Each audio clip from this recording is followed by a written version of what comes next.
What's up, guys? Welcome back to the channel. We have another in our Birthright faction reviews here. We're continuing on with the Heartlands, and this is the third of sort of the major power players here in the Heartlands, to the northern part of the Heartlands to be sure, but that is Mhoried, or Mhoried, and this one is actually a chaotic good domain, so not available for PCs. Again, this is one of the sort of the major players, again, of this particular part of the setting, and really, not just because of the alignment here, but just really one of the few actually like good kingdoms that isn't really so much concerned with power and accumulation and like whether it's military might or political or economic might or anything like that. It's really just concerned with protecting his particular people and really guarding sort of the northern frontier of the former empire here.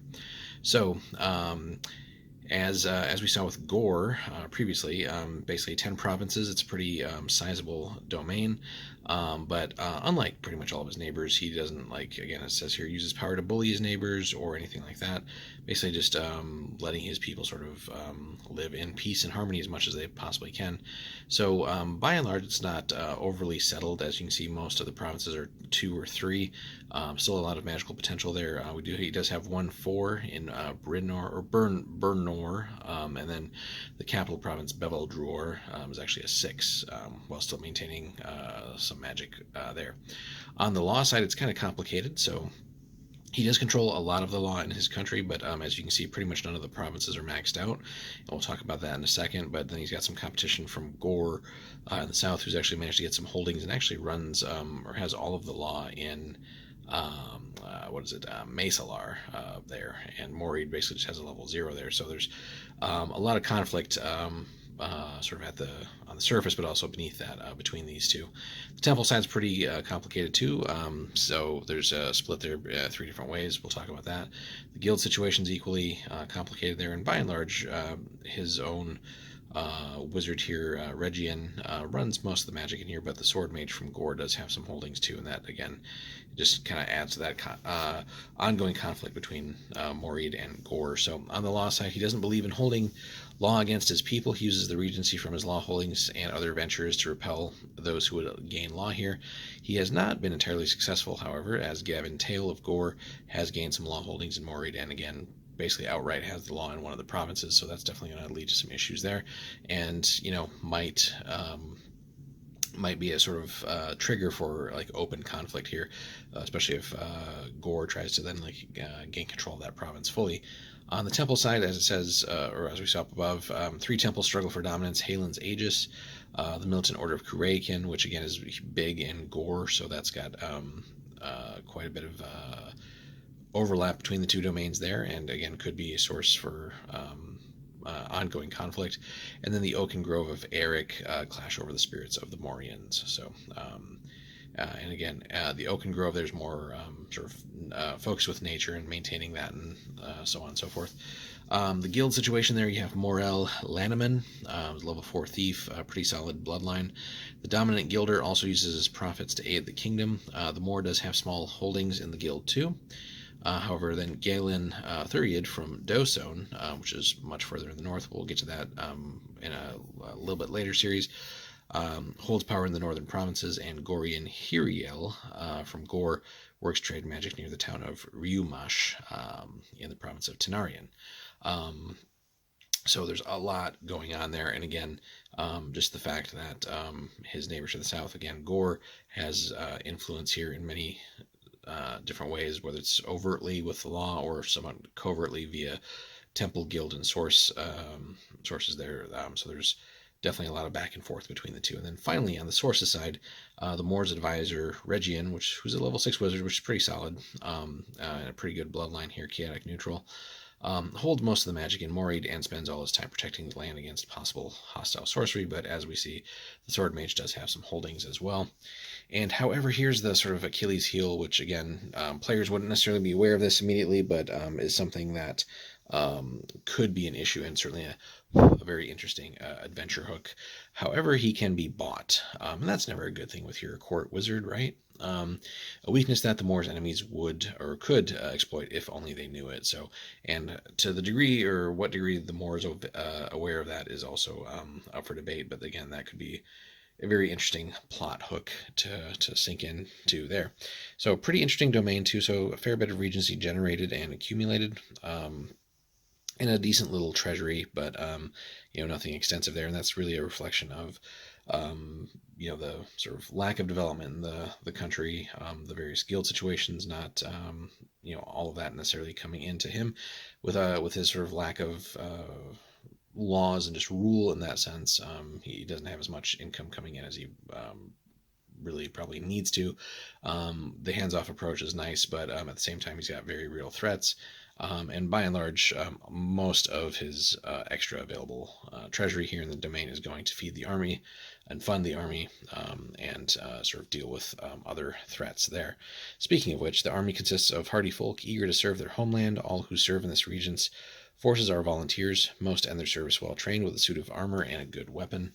And really, it could be an interesting adventure starting point too, as you maybe start in the lower ranks of the army here, and then gradually develop into sort of actual adventurers after maybe some time of service in the army, or find other ways to get employment more directly with the leaders of the nation itself.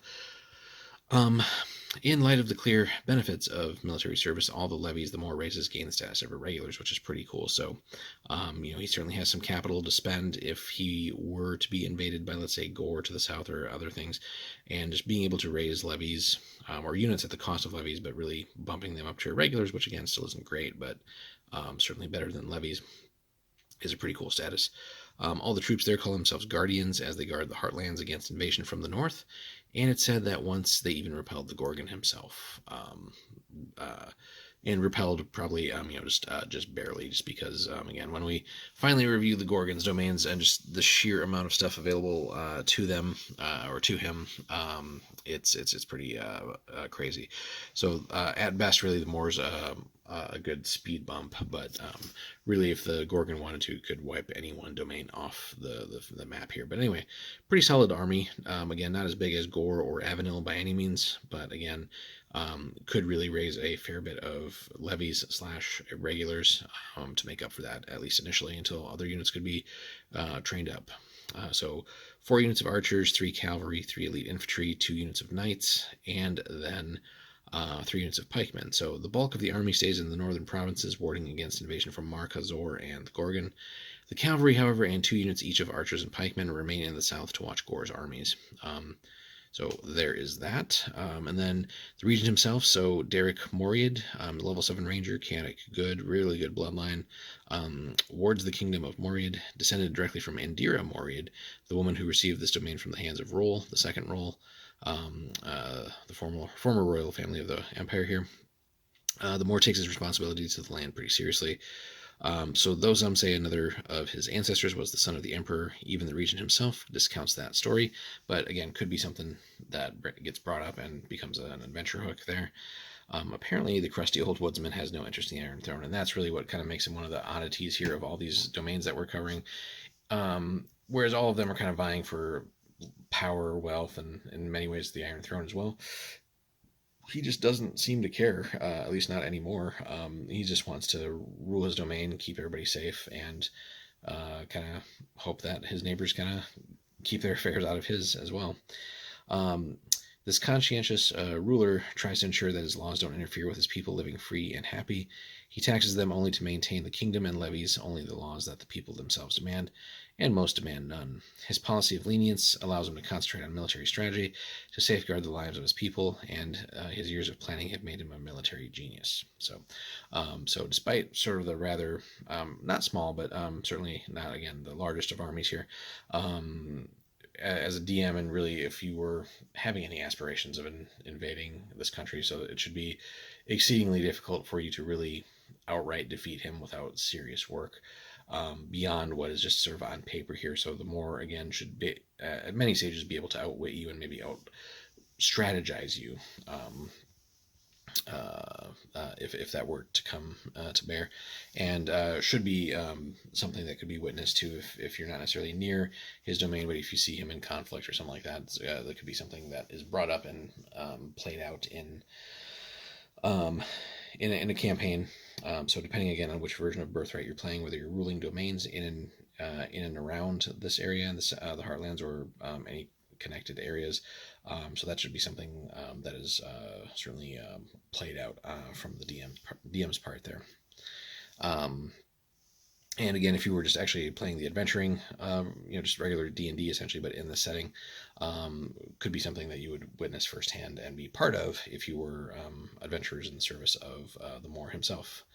So, finally here, however, despite knowing he could lead his armies to the city of Annuir itself, Mhoried remains content in his home kingdom. His ambition died years ago, and now he seeks only to protect the people he has learned to love in his years as regent. So, and then finally, he does have a lieutenant here, his son, level 4 fighter, so, and a really good bloodline too, lawful good.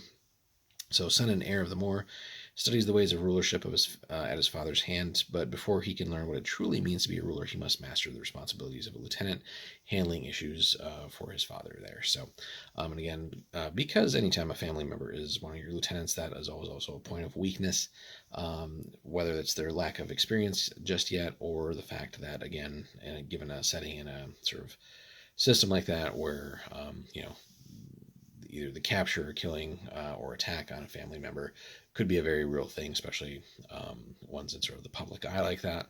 That could be another sort of weakness that could potentially enemies of the Moor could exploit there by trying to attack his family. Speaking of which, other important NPCs here. So we have Shane Mhoried, level 5 thief, who's actually neutral evil. So, but that's his talkative half brother, sort of the black sheep of the family here. Wanted to start a small guild in Coronace, but has had little luck. So this charming but crooked man spends much of his time in Mhoried, hoping to make it in politics. So, and not to tie that to any real world things, but I'm sure we can all think of a few examples of someone that would kind of fit that bill here. So for DMs, if you want to play that character up, I'm sure we all know people that could fit that bill and act like that. Description side there, Mhoried's Highlands are home to some of the toughest people in Annuir. Some have shady pasts, some live blameless lives, but all feel grateful to the Moor for the chance to live in relative freedom. And the territory remains sparsely populated, for the locals don't much care for the constant presence of others. So, but that is something that the domain, something for DMs to consider, is there's sort of many things kind of tugging at both sides here.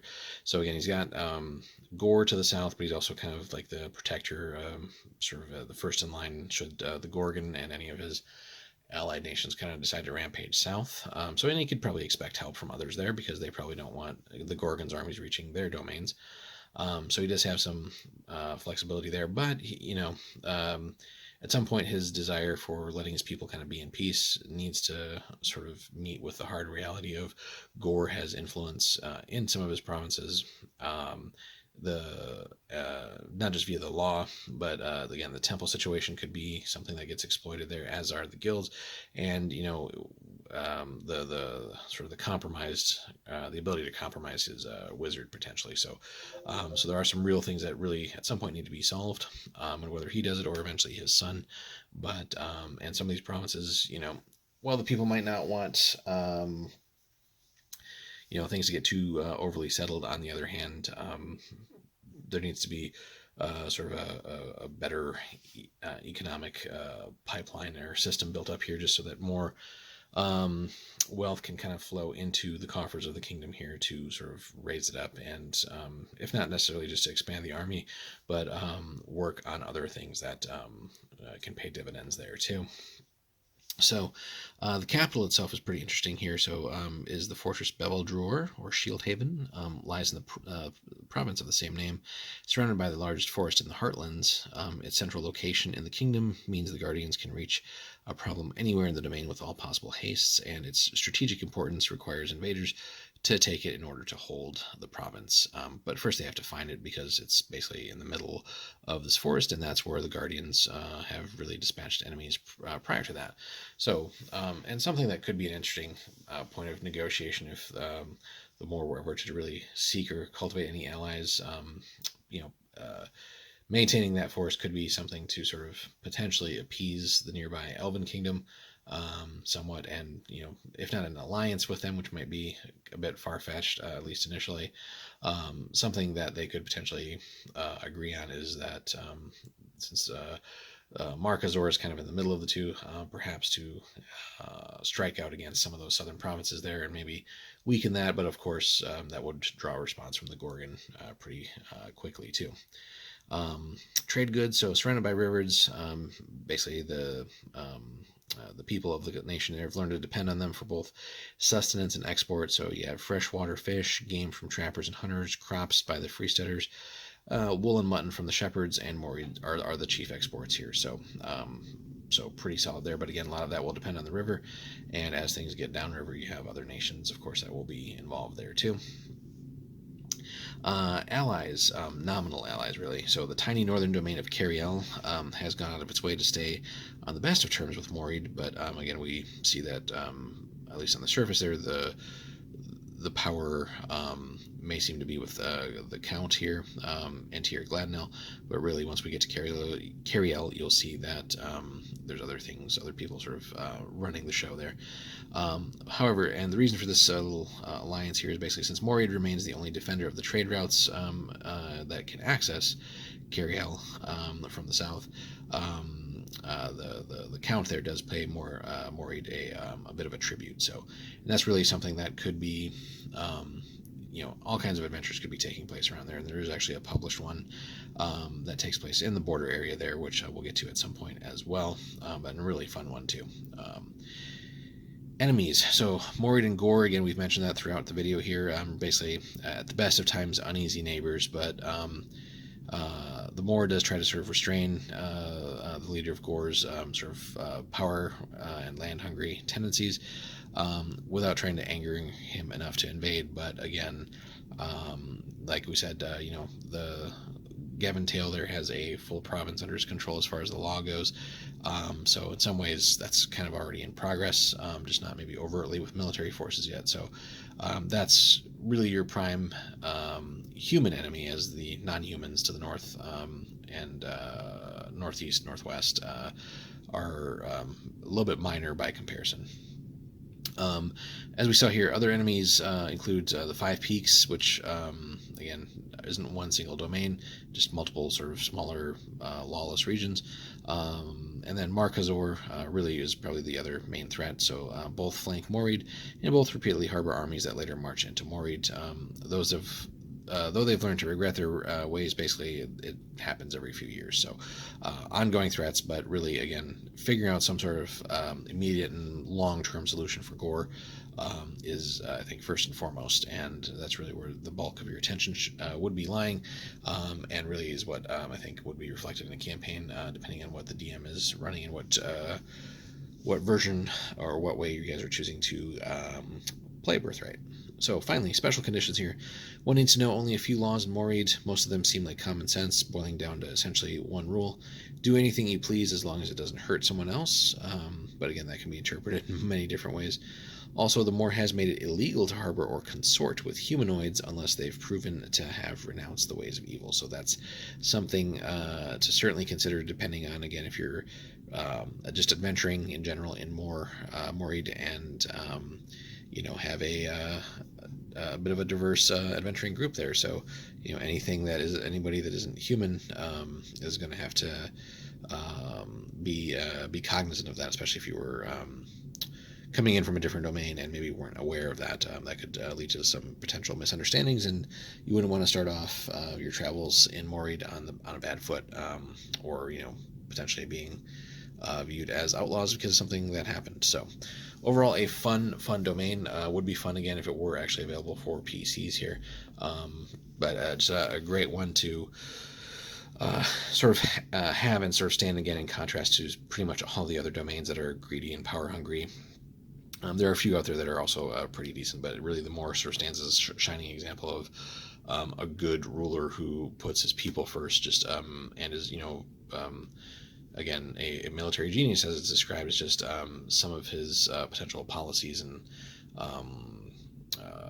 ways of ruling his country are also in some ways damaging it, or at least making it open to attack in different ways there. So something just to consider. And again, a fun one if you're running domains near Mhoried or in and around there. So something you have to deal with, but certainly it could be a easy friend to cultivate. You just have to, again, be aware of potentially angering Gore, but if you have a few domains that start to ally against him at some point, given all the other borders that Gore shares, gradually that could be built into a enough of a coalition to at least give him pause before any other overt invasion plans or anything were launched. And if you're just adventuring in here, there's all kinds of neat hooks that could really play into things here. We've seen a few as we've discussed here, but others, again, just think of all the other domains that border here, especially some of the non-human ones. And again, there's all kinds of wilderness there that could really be fruitful for different types of adventures. So hope you guys have enjoyed our little tour here through Mhoried. Let us know if you've played near here, whether it's adventuring or running domains, whichever version of Birthright and or D&D you've chosen to do for your campaigns. Be excited to hear about what you guys have done, and just let us know in the comments. Thanks so much for stopping by, guys. Hit us up with a like and a subscribe again if you have not already, and then stay tuned as we will start to finally get into some of the domains that are available for players to use in the Heartlands. So thanks so much, guys. We'll see you in the next one.